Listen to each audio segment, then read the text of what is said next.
नमस्कार दोस्तों, आप सभी का चित्रकला टीजीटी में स्वागत है। पहला प्रश्न है, चित्र में केंद्रीयता प्रायः कहाँ होनी चाहिए? चित्र में केंद्रीयता प्रायः कहाँ होनी चाहिए? ए ऑप्शन कहता है केंद्रीय यांत्रिक केंद्र के समीप, बी ऑप्शन कहता है यांत्रिक केंद्र पर, सी ऑप्शन कहता है नीचे की तरफ और डी कहता कोने में। तो चित्र में केंद्रीयता प्रायः कहाँ होनी चाहिए? जल्दी से जल्दी टीजीटी कला के विद्यार्थी आंसर दें फटाफट। तो इसका ऑप्शन बताइए जल्दी से, क्या होगा? Option A.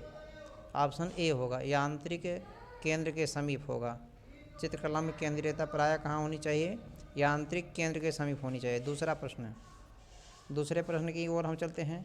दूसरा प्रश्न है, चित्र में भार से तात्पर्य है, यानी कि चित्र में भार से किसका तात्पर्य है? भार का मतलब क्या है? पूरे चित्र का भार, फ्रेम का भार, दृष्टिगत भार या नन ऑफ दीज, इनमें से कोई नहीं। चित्र में भार से तात्पर्य क्या होता है? फटाफट आंसर बताएं। चित्र में भार से तात्पर्य दृष्टिगत भार से है। जो चित्र आप देखते हैं वो देखने पर दृष्टिगत भार कैसा लगता है। कभी कभी चित्र देखने पर खुशहाली आता है, बोझ हल्का होता है, कभी कभी भारीपन महसूस होने लगता है। तो वही कह रहा है, चित्र में भार से तात्पर्य ये दृष्टिगत भार से संबंधित होता है। अगला है, तीसरा प्रश्न है, चित्रकला में भार का संबंध किससे है? चित्रकला में भार से संबंध किससे है? तो ए ऑप्शन कहता है परिमाण, बी में संतुलन, डी में आलोचना, सी में आलोचना, डी में इनमें से कोई नहीं। चित्रकला में भार, अभी हमने बताया भार से तात्पर्य जो है दृष्टिगत भार से है। दृष्टिगत भार का मतलब क्या? संतुलन बनाए रखना, दिमाग पर जो है यानी कि दृष्टि पर क्या बनाए रखना? संतुलन। इसका मतलब चित्रकला में भार का संबंध किससे है? संतुलन से संबंधित है। समझ में आ गया? अगला प्रश्न जल्दी से दे, दृष्ट लघुता का संबंध किससे है? दृष्ट लघुता का संबंध, तो प्रश्न नंबर 4 है, जल्दी से फटाफट बताएं आंसर। दृष्ट लघुता प्रकाश से है, परिप्रेक्ष्य से है, रंग से, पोत से। दृष्ट लघुता का संबंध किससे है? दृष्ट लघुता का संबंध जल्दी से जल्दी बताएं। इसका ऑप्शन बी, बी मतलब परिप्रेक्ष्य। दृष्ट लघुता का संबंध किससे? परिप्रेक्ष्य से। अगला प्रश्न, प्रश्न नंबर 6, चित्र में किसी एक स्थान पर आकर्षण का केंद्र बिंदु होने को क्या कहा जाता है? चित्र में किसी एक स्थान पर आकर्षण का केंद्र बिंदु होने को क्या कहा जाता है? चित्र में किसी एक स्थान पर आकर्षण का केंद्र बिंदु होने को क्या कहा जाता है? प्रभाविता, पुनरावृत्त, सामंजस्य, एकता। फटाफट बताएं। चित्र में किसी एक स्थान पर आकर्षण का केंद्र बिंदु होने को क्या कहा जाता है? फटाफट बताएं। तो इसका ऑप्शन मैं बता दे रहा हूं। अब हो गया आप सबका, प्रभाविता। उत्तर ए होगा।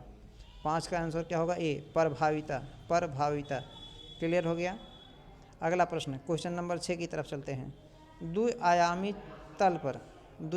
तल पर तीसरे आयाम का प्रभाव उत्पन्न करता है। द्विआयामी तल पर तीसरे आयाम का प्रभाव उत्पन्न करता, यानी कि कौन उत्पन्न करता है?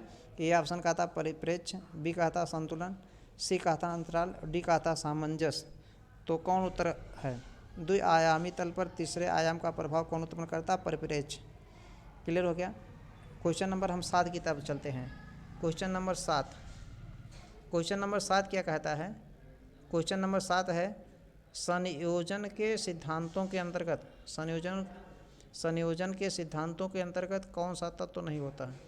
संयोजन के सिद्धांतों के अंतर्गत कौन सा तत्व नहीं होता है? संयोजन के सिद्धांतों के अंतर्गत कौन सा? तो इसका ऑप्शन बोलिए जल्दी से जल्दी। एकता, संतुलन, सामंजस्य, अंतराल। कौन सा नहीं होता है? तो अंतराल। संयोजन के सिद्धांतों के अंतर्गत कौन नहीं होता है? तो अंतराल नहीं होता। अगला प्रश्न, प्रश्न नंबर 8, लय है एक। लय क्या है? एक सम्मति है, शक्ति है, ऊर्जा है, व्यवस्था है। लय क्या है? लय जल्दी से जल्दी बताइए। लय एक सम्मति है, ए ऑप्शन। 8 का ऑप्शन क्या होगा? ए। लय एक क्या है? सम्मति। क्वेश्चन नंबर हम 9 की तरफ देखते हैं। संयोजन का सिद्धांत नहीं है। 9, संयोजन का सिद्धांत नहीं है। ए में लिखा है सहयोग, बी में लिखा सामंजस्य, सी में परिमाण और डी में रूप। संयोजन के सिद्धांत में देखिए सब आते हैं, रूप नहीं आता है। रूप संयोजन के सिद्धांत के तहत नहीं आता है। अगला प्रश्न नंबर 10, चित्रभूमि को कितने ही रूपों में विभक्त किया जा सकता है? चित्रभूमि को कितने ही रूपों में विभक्त किया जा सकता है? ए का आता है कण पद्धति, बी का आता है सम विभक्ति, सी का आता है आकार में विभिन्नता, डी का आता है स्वर्णिम विभाजन सिद्धांत। तो चित्र कला को कितने ही रूपों में विभक्त किया जा सकता है? तो इसका उत्तर डी हो जाएगा, स्वर्णिम विभाजन सिद्धांत। अगला प्रश्न है, संयोजन का सिद्धांत क्या है? संयोजन का सिद्धांत, ए में लिखा है प्रभाविता, बी में रंग, सी में रेखा, डी में अंतराल। संयोजन का सिद्धांत क्या है? तो फटाफट आंसर बताइए। संयोजन का सिद्धांत क्या है? प्रभाविता, प्रभाविता। अगला प्रश्न, अंतराल, धरातल की बनावट को क्या कहते हैं? धरातल की बनावट को क्या कहते हैं? तो धरातल की बनावट को कहते हैं, ए में कहता है रंग, बी में कहता है पोत, सी में कहता है संतुलन, डी में कहता है इनमें से कोई नहीं। तो फटाफट आंसर बताएं। इसका ऑप्शन बोल रहे हैं बी होगा। धरातल की बनावट को क्या कहता है? पोत। धरातल की बनावट को बनावट लिखे या बुनावट भी लिख सकते हैं, को क्या कहा जाता है? पोत कहा जाता है। तो धन्यवाद मित्रों, वीडियो को लाइक करें, शेयर करें, सब्सक्राइब करें।